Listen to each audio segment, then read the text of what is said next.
Welcome to Akshaya real talks. 2024-25 సంవత్సరానికి సంబంధించి ఏ పంటకు ఏ మేరకు రుణాలు ఇవ్వాలనే దానిపై రాష్ట్ర ప్రభుత్వం ఆధ్వర్యంలో ఏర్పాటు చేసిన రాష్ట్ర స్థాయి సాంకేతిక కమిటీ నిర్దేశించిన రుణ పరిమితికి సంబంధించిన వివరాల గురించి ఈ వీడియోలో తెలుసుకుందాం. వీడియో నచ్చితే లైక్ చేయండి, షేర్ చేయండి.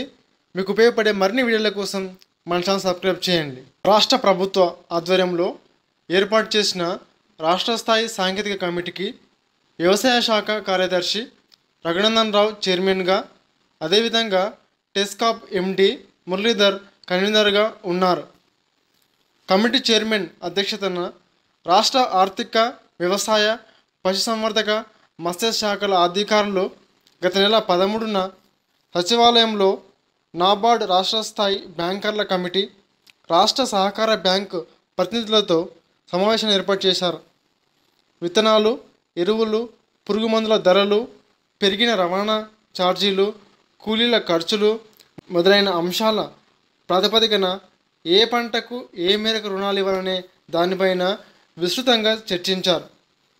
అందరి అభిప్రాయాలు స్వీకరించిన తర్వాత రాష్ట్రంలో సాగయ్యే వివిధ పంటలతో పాటు వ్యవసాయ అనుబంధ రంగాలకు 2024-25 సంవత్సరానికి సంబంధించి రుణ పరిమితి స్కేల్ ఆఫ్ ఫైనాన్స్ను ఖరారు చేశారు. వానాకాలం, యాసంగి సీజన్కు తాజా రుణ పరిమితులు అమలు చేయాలని నిర్దేశిస్తూ committee chairman Raghunandan Rao, convener Muralidhar తాజాగా బ్యాంకులు, డిసిసిబిలు, ప్రాథమిక సహకార సంఘాలకు లేఖలు కూడా రాశారు. కమిటీ నిర్దేశించిన దాని ప్రకారం అధిక శాతం పంటలకు గతం కంటే ఈ ఏడాది రుణ పరిమితి పెరిగింది. నీటిపారుదల సౌకర్యం గల ఎకరం భూమిలో వరికి గతంలో 42,000 ఉండగా ఈసారి దాన్ని 43,000 నుంచి 45,000కు పెంచారు. శ్రీరకం వరికి 36,000 నుంచి 38,000కు, విత్తనం వరికి 48,000 నుంచి 50,000కు పెంపుదల చేశారు.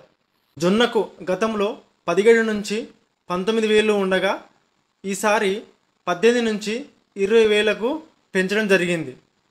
మొక్కజొన్నకు గతంలో 30,000 ఉండగా ఈ ఏడాది దానిని 32 నుంచి 34కు పెంచారు.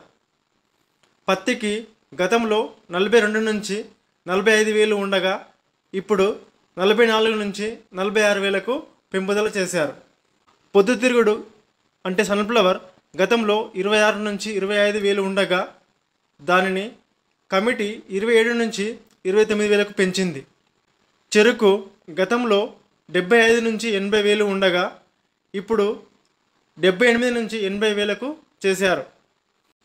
వేరుశెనగ గతంలో మాదిరిగానే 28 నుంచి 30,000, శనగకు 24 నుంచి 26,000 ఇవ్వాలని కమిటీ సిఫారసు చేసింది. కందులకు 22 నుంచి 24,000, సజ్జలు 15 నుంచి 17,000, రాగులు 15 నుంచి 17,000, మినుములు 19 నుంచి 21,000, పెసరకు 20 నుంచి 22,000 ఇవ్వాలని కమిటీ పేర్కొంది. ఉద్యాన పంటలు ఒకటైన ఆయిల్ ఫామ్కు గతంలో 40 నుంచి 42,000 ఉండగా ఇప్పుడు 42 నుంచి 44,000కు పెరిగింది. మిర్చికి 70 నుంచి 80,000 ఉండగా ప్రస్తుతం 82 నుంచి 84,000కు పెరిగింది. పసుపు పంట రుణ పరిమితిని 80 నుంచి 85,000 వరకు ఉండగా ప్రస్తుతం 85 నుంచి 87,000కు, అదేవిధంగా టమాటాకు గతంలో 50,000 ఉన్న రుణ పరిమితిని ప్రస్తుతం 53 నుంచి 55,000కు పెంచారు. ఒక యూనిట్, ఇందులో 20 మేకలు, ఒక పొట్టేలుకు గతంలో 21 నుంచి 23,000 వరకు రుణం ఇవ్వగా దానిని 22 నుంచి 24,000కు పెంచాలని, అదేవిధంగా గొర్రెల యూనిట్కు 24 నుంచి 26,000, పందుల యూనిట్కు 57 నుంచి 59,000 ఇవ్వాలని కమిటీ సూచించింది. గేదెలు, ఆవులు, కోళ్ళు, చేపల పెంపకానికి రుణ పరిమితిని నిర్దేశించింది. వీడియో నచ్చితే లైక్ చేయండి, షేర్ చేయండి. మీకు ఉపయోగపడే మరిన్ని వీడియోల కోసం మన ఛానల్ సబ్స్క్రైబ్ చేయండి. ఈ వీడియో పైన మీ అభిప్రాయాన్ని కామెంట్ రూపంలో తెలియజేయండి. Thank you for watching this video.